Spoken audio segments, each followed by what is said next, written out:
This goes out naman to our students, not only our students actually, but all of us really, in this pandemic. So ngayon, it's been like 1 year and 6 months, 1.5 years na, diba?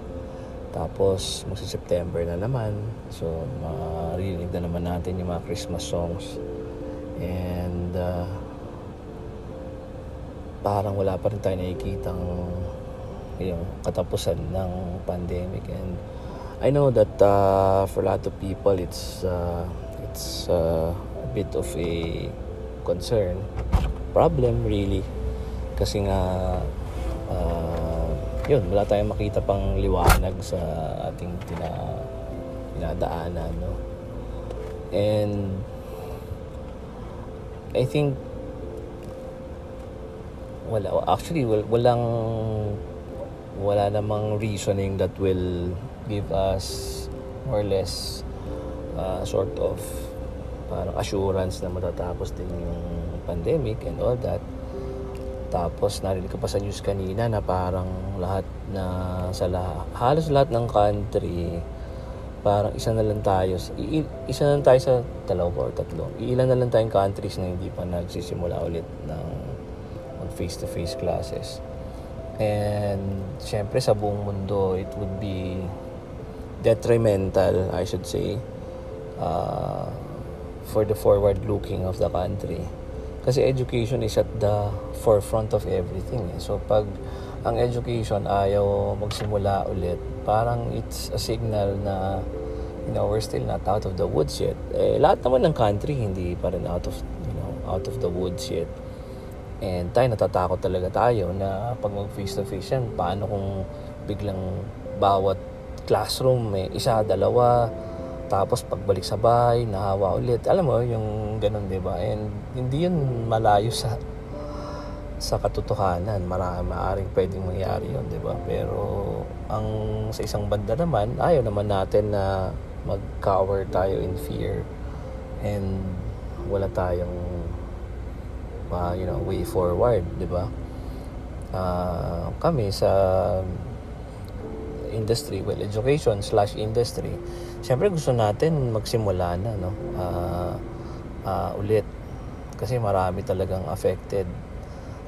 Somehow, yung industry should be allowed to continue, to start again. Kasi pag hindi, wala. Ang economy magsishrink, people will be forced out of labor, and then eventually may unemployed, and then eventually the whole economy suffers, and there will be a lot of poverty in the Philippines. And the more we cannot take care of our sick and the dying and all that, so talagang doon pa rin tayo sa point of uncertainty and for many people, despair. Actually, sa bawat gising mo sa umaga, iniisip mo na lang na kailan mo matatapos tong nightmare na to, ganyan, diba? Kasi hindi pa rin talaga tayo out of the woods yet. Mag-ECQ tayo, tapos babalik na naman tayo ulit sa mababa ulit yung propagation rate, and then eventually pag nagsimula na naman ulit, balik na naman ulit sa dati, and then marinig mo yung mga bagong variant. So natatakot ka ng parang in this kind of uncertainty, we are all afraid, no? I think fear is the name of the game. Tapos just mahilig kasi ako manood ng mga YouTube videos about history and all that. Then nare-realize ko lang, kasi kaninang madaling araw ang pagtripan ko ng panoorin, kasama sa ni YouTube, sa algorithm ni YouTube, niya sa akin yung life ni St. Augustine. St. Augustine is one of my favorite saints, no, by the way. And St. Augustine lived at the time when tanggap na yung Christianity, for 100 years it has become the religion of the state, and it's accepted, no? Tapos siya sa Africa, naging siyang bishop. So actually, ano na siya eh, it's good times for him, and knowledge is prospering and all that.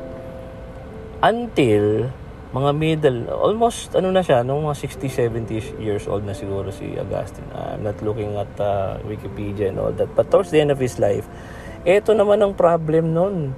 Nilulusog yung Rome ng mga barbarian. So, parang iniisip ko sarili ko, what if I was alive during that time? Iba rin naman ng kanilang problem nun. Meron din silang mga concerns, 'di ba? Merong Justinian plague na ganun din, parang sa atin, ang dami rin namatay sa Europe nun. Meron ding mga barbarians at the gate na hindi mo alam, lalabas pa ba tayo para magtrabaho, magtinda? The barbarians are at the gate, and they would kill and plunder everything. All the things that we have built, lahat yan mauubos di ba? Susunugin ng mga barbarians, and they will plunder and rape the women and everything. So it's a different kind of thing. So parang naisip ko, shit, pareho rin pala nangyayari sa atin ngayon. Of course, ngayon the barbarians at the gate is COVID-19 and maybe other things like terrorism and all that. Pero alam mo yun, throughout the history, that's 400 AD. Throughout the history, barbarians, communism, the Mongolian horde, don't forget that, the Mongols, the rise of Islam and the extremists, the Persian Empire, and then eventually the communist regime. Throughout all the history, there stands a beacon of light, of hope, that lahat ng bagay na yon will eventually come to an end. These too will pass. We have a lot of things that we worry about, pero the world continues. Humanity proceeds. We may not be all part of the one that proceeds, pero the race proceeds, the species proceeds on. We don't go quietly in the dark. We proceed, diba? And we become stronger. Yes, of course, there will be more plagues along the way. Who knows? Ang susunod na pag-uusapan naman natin, mga alien invasion ang dumarating. But we continue as a race. And siguro, yun yung magiging natin, strength. The strength of each other, of hope. Because hindi naman lang tayo itong history nito. This is not the first time in history that this happened. This has repeatedly happened in the history, and we continue to hope against hope. And kahit maubos ng mga barbarians at the gates yung learning, sirain man nila lahat ng library sa mundo. The Great Library was set on fire by mga Mongols and all that, but learning proceeds, diba? Hindi pa rin tayo nawala ng hope, and we continue to be part of the process of learning of humanity. Science, we are now at the verge of conquering other planets. Hopefully we can get the hell out of it. Not us, but the species of humanity, conquer other planets, live in other planets. Who knows, it's exciting times, but let's not forget the people who died in the night. Yung mga taong hindi na nakaproceed yan. But we as a species, as a race, continues to proceed. So, lahat ng mga taong nahihirapan, lahat ng taong naging hopeless, mga taong nag-iisip na, what's this for? Lahat ng mga ginagawa natin parang wala namang meaning. Maaring walang meaning yan personally sa atin, personal lives natin, pero meron yang meaning sa sa propagation ng ating species, ng ating humanity, because we are just small light in the dark. And as teachers, lalo na kami, tayo as teachers, tayo ay nagpapass ng flame na yan, ng torch forward, ever forward, for those people in the night. And sometimes the night is pitch dark. Nobody is there. Hindi mo alam kung sino yung papasahan mo. But you just reach out your hand and, pass on the torch. Whoever is out there, maybe someone will get the baton from us. Maybe it takes time. Maybe it takes you 10, 20 years. Maybe no one cares as much as you do. Not right now. But eventually, people like us will always be there.